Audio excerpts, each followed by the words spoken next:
YouTubers, welcome back to AZ2 Ozarks. I am with one of my silver-laced Wyandotte hens today, and she's really unhappy with me actually because she's quite broody and she has been sitting in the nesting boxes, and every time I catch her I move her out and she really wants to get back to those nesting boxes.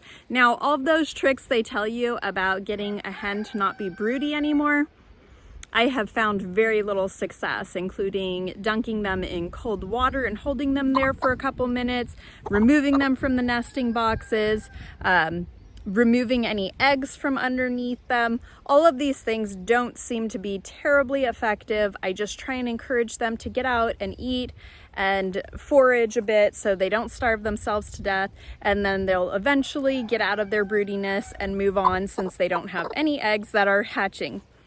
That brings me to the point of today's video. I have grown my flock quite a bit over the winter. So I've hatched out a lot of eggs, and we went from a flock size of about 23 birds to over 40, and I have another 27 young chicks that have not yet joined the flock. These birds are eating a lot of food, and I only feed them a very specific diet for the feed that we purchase, and that is organic feed that has no soy in it. We have a local mill that makes this feed for us. They only do organic feeds. We've been very happy with them, but it's pricey, and things are getting even more pricey now. So we're up to just under $30 for a 50-pound sack of this feed. And my current flock, without the 27 young chicks joining them, they already eat one sack every week. And I have about 6 dozen eggs a week for sale. I'm currently charging $5 a dozen, so that covers exactly the amount of feed that they're eating with no profit and no accounting for labor or anything else. But we do get some eggs for our family as well, of course, so I guess that's our justification for the whole project. But we are going into the summer. We've just begun our spring flush, which you can see behind me. We're starting to green up, things are starting to grow, the trees are leaving out, and it's really nice, but that will decrease the amount of feed that they eat, but not entirely. They still do rely on grains. They'll be eating some of the grasses, weeds, as well as more and more insects as those start to emerge. I want to grow a chicken feed forest. Okay, I think this girl's out of here. Go on, little girl. So I want to grow a chicken feed forest, and I have been very dissatisfied with the lack of information available on YouTube and online about really the specifics and details of growing a chicken feed forest. So you can find some information on what you should feed them, what that should consist of, but there isn't really great information on how you go about it and execute the project, harvest, and all of that good stuff. So this is going to be an experiment. This video will probably encompass over a course of several weeks. I don't know that I will make one video all the way to the end of the project because that could take a few months. But we are going to just go for it, planting a chicken feed forest in order to try to reduce the amount of feed that we need to purchase for our chickens. These are my less beautiful ears of corn. It is a variety called Glass Gem, which really is beautiful in all of its variety of color and differentiation. But these were the ears that may have had some mold or damage to them. They didn't have as great of pollination. So I kept these separate, and I'm going to be using these for planting for this year. So it's a little bit difficult to pop them off. The ones that are less good of germination or less good of pollination are actually easier to pop off, because if there's an open space near the kernels, they kind of just pop off really easily using your thumbs, just pushing them off. If you have one that is full of kernels, it's more difficult. Usually you find a place and start by getting a space going in one row, and then the following rows will come off more easily. It is time consuming and difficult. There's definitely ways you can do this using a machine, but I don't have one of those, and so I'll be busting these off of here. Now I am at the area that I intend to plant for the chicken feed forest. So right over here is our existing fenced garden area. We have the 105-foot long by 14-foot wide greenhouse, as well as additional space on the other side of it inside the fenced area. This area here in between the garden area and the pasture was an area that we were using for driving our tractor through, and it is also the area that I moved the chicken tractors through last year for the meat chickens that we raised, the Cornish cross, and really it doesn't serve much other purpose, but it happens to be fenced on both sides. So this area is 25 feet wide by approximately 120 feet long, and it is where we're going to plant. Now I don't use herbicides. We try to do everything organically, and so I'm not going to be killing off the grass, and this was kind of a last minute idea, so I didn't tarp down to try and kill off the grass over winter.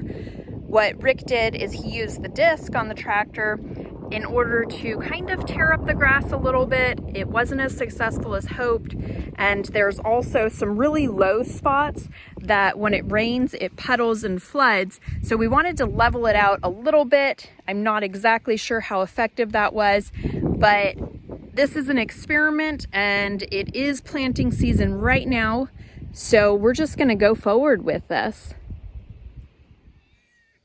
It has been 1 month since I planted the chicken feed forest, and you can see the weeds are coming in very nicely, but we also have some growth on the things that I intentionally planted. And let's see if I can point those out for you. Here you can see some sunflowers, and there's another right there. So this area on the end, I planted a few sunflowers, but a whole lot of amaranth and quinoa. And I haven't noticed the amaranth and quinoa coming up yet, but it would be pretty hard for them to outcompete the weeds. I did plant squash also, winter squashes, several different varieties interspersed, and as I see them, I will point them out. But we get down into this area here, and I planted cowpeas, which really, they're just black-eyed peas. I planted a whole bunch of black-eyed peas, and last year they super thrived in our climate. I'm not sure if you can see them every so far here. They're kind of all throughout, and so those are coming up, and they really do take over, and they'll vine and cover, so I'm hoping that ultimately they choke out the weeds. I have some kitty cats that are being a little bit needy right now. Hey, Tommy. Okay. Yeah, I hear ya. So this whole area is the cowpeas. And we keep on walking. And then now we get into the corn zone. And now you can see the corn. This is the glass gem corn, and all of these seeds were saved from plants we had grown last year. So they're all organic, which means they're also non-GMO. We feed our chickens organic, soy-free feed, and so this is exciting. I can just see how much this corn has come up and is growing, and it looks like it's going to be able to outcompete the weeds.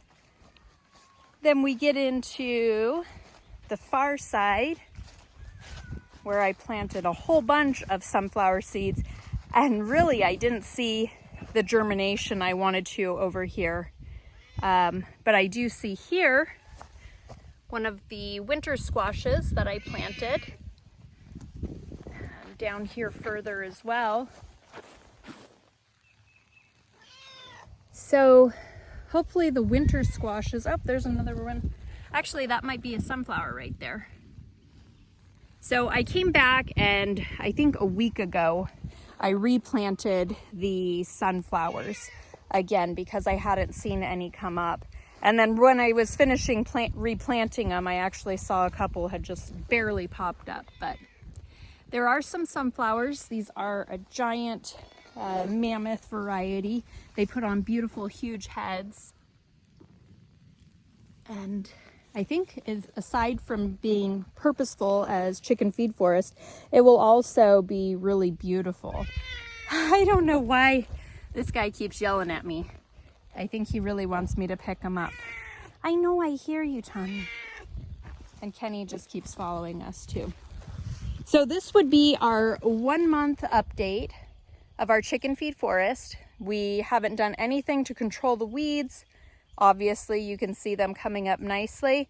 We haven't done any watering, and we've had a nice, steady disbursement of rain, I guess you could call it, where it's periodic rain, not too much where it's flooding, but enough to where the ground's not drying out. We've had temperatures as high as like 88 degrees already, but then sometimes we have cool days like today where it didn't get over 73. So this is shaping up to be a nice spring, and we're hoping for a really nice harvest in this Chicken Feed Forest. I think I'm going to end this video here just to get it posted, and then we will come back and check on it in a few weeks and see how it's doing in another video. If you enjoyed this video, give us a thumbs up and subscribe to keep following our adventure.